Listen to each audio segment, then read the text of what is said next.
In this lecture, we are going to take a quick break from risk management to provide a brief history of EU-US data transfer frameworks. We are also, toward the end of the lecture, going to look at the different mechanisms that can be used to lawfully transfer personal data from the EEA to third countries or international organizations. So here on the screen, we have a brief timeline that illustrates the different EU-US data transfer frameworks. We begin in 2000 with the Safe Harbor Agreement. This was in place for approximately 15 years. And Safe Harbor was upended by the Edward Snowden revelations, which we're going to talk about in just a moment.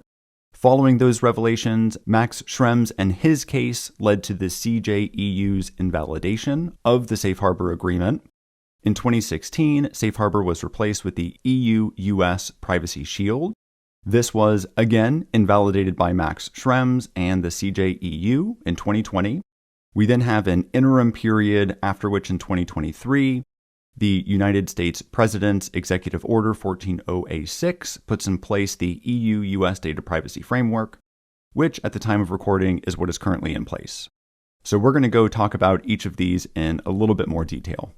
So Edward Snowden was a contractor for the United States National Security Agency, or NSA, and in 2013, he leaked classified information. And this leak revealed the massive apparatus that the United States government had concerning global surveillance and its cooperation, that is, the government's cooperation, with telecommunications companies. When Max Schrems hears about this, Schrems is an Austrian activist and lawyer. He takes the case to court, and the Court of Justice of the European Union, again the CJEU, invalidates Safe Harbor as a result. Schrems' primary argument is that based on Edward Snowden's revelations, Facebook was violating the EU data protection rights. And Schrems successfully proves his case. We then have the Privacy Shield. This is in place beginning in 2016. And again, Schrems takes this to court. He questions the legality of standard contractual clauses, or SCCs. Again, he's arguing that Facebook's transfer of data violates the EU data protection rights. While the CJEU rules that the standard contractual clauses were valid, it ruled that the US Privacy Shield was invalid, and this happened in 2020. Shortly thereafter, we then have Executive Order 14086, and this established the EU-US Data Privacy Framework. It addressed the concerns raised in the Schrems II case, and the US makes two agreements. You should remember these for the exam. You should remember all of these events for the exam and be able to summarize them as I am here. In Executive Order 14086, the US agreements include surveillance activities, that is, US government surveillance activities, will comply with the necessity and proportionality principles, and also that there will be a data protection review court for EU citizen complaints. Under these conditions, the European Union and its member states become quote-unquote qualifying states. That's a key word to commit to memory. And under these conditions, the EU surveillance programs would adequately protect US citizens as well. Now, we're going to pivot from talking about the EU-US data privacy frameworks to talking about appropriate mechanisms through which transfers from EEA countries to third countries or non-EEA countries or international organizations may take place. As a quick review, remember when we're talking about third country, these are countries without adequacy decisions, that is, the European Commission has not yet deemed that country provides an adequate level of protection to permit a cross-border or transfer of personal data. And so without these safeguards in place, such as an adequacy decision, transfers of personal data are prohibited and require an appropriate safeguard or derogation. Remember, derogation means exception. So what are the data transfer requirements? Again, remember that EEA, this includes the 27 member states of the European Union, as well as Iceland, Norway, and Liechtenstein. Transfer from an EEA to a non-EEA country or an international organization is prohibited unless, again, we have one of three mechanisms in place. We just talked about the adequacy decision. A second mechanism would be an appropriate safeguard, and we're going to look at examples of all of those in just a second. These include standard contractual clauses, SCCs, or binding corporate rules, BCRs. And the third mechanism is a derogation. And remember, a derogation is an exception or a special circumstance. And one example of a derogation would be the data subject's explicit consent. Now, outside of these, there is a transfer exception, and this is when data travels from one EEA to another EEA via a non-EEA. And so the example here would be that the data that is being transferred is passing through an intermediary country, perhaps that country's infrastructure. This would actually be considered transit, not transfer. Those are two important distinctions.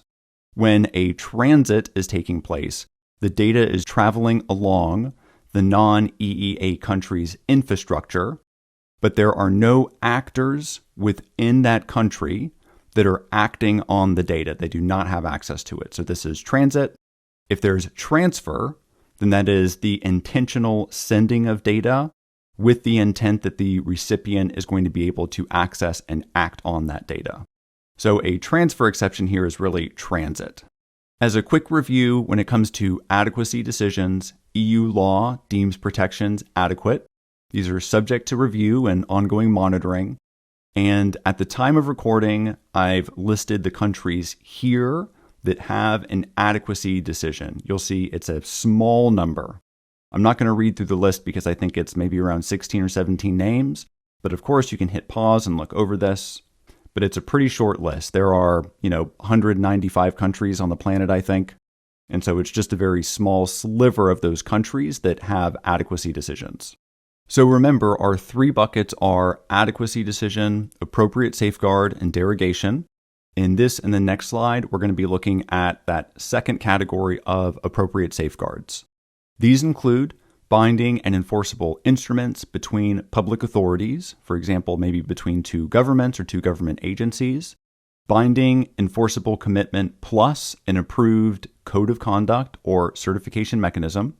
A third example of an appropriate safeguard is standard data protection clauses that are adopted by the European Commission or a data protection authority, and those approved by the DPA are then approved by the European Commission. The last two are standard contractual clauses, or SCCs. These are a contractual promise of companies to adhere to EU law and DPA supervision. These are the most common SCCs. And the third are binding corporate rules, BCR. These permit data transfer following DPA certification. The final mechanism for transfer that we're going to talk about is derogation.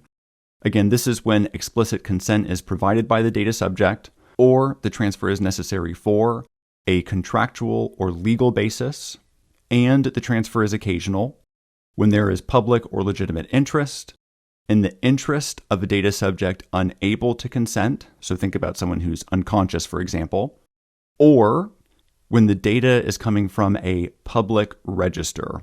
And public register, again, this is a term of art. This refers to materials that are available to the public or to those with a legitimate interest in the materials.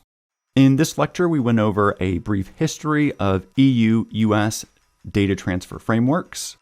You need to remember the Safe Harbor Agreement, the EU-US Privacy Shield, and the EU-US Data Privacy Framework. You should also remember the years that those were in place. Remember that the Safe Harbor Agreement was brought down by the Snowden revelations. Following the Snowden revelations, we have the Schrems I case. We then have the EU-US Privacy Shield. That is invalidated by the Schrems II case. And then we currently have the EU-US Data Privacy Framework.